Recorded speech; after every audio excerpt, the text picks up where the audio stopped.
The book on which I have done the book review is India's Economic Reforms and Development. It has been written by Professor A. Vaidyanathan. He was earlier a member of the Economic Advisory Council of the Prime Minister.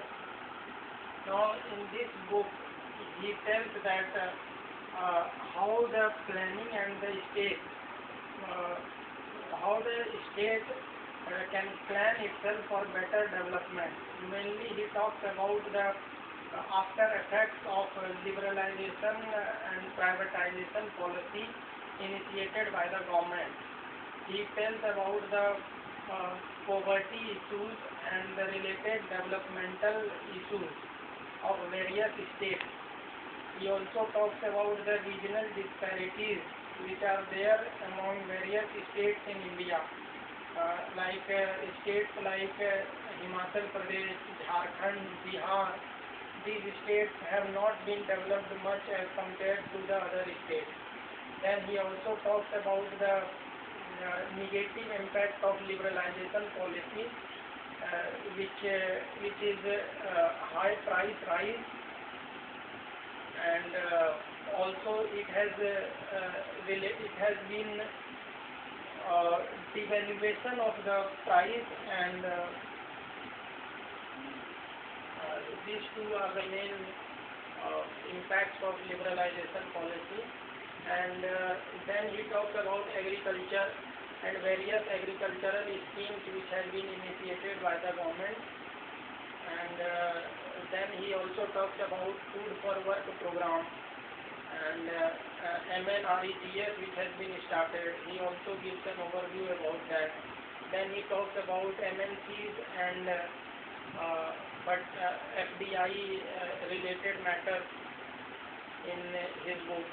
He tells that it is not necessary that MNCs are required in all the fields in India. That means in all the areas of development, it is not that MNCs are required.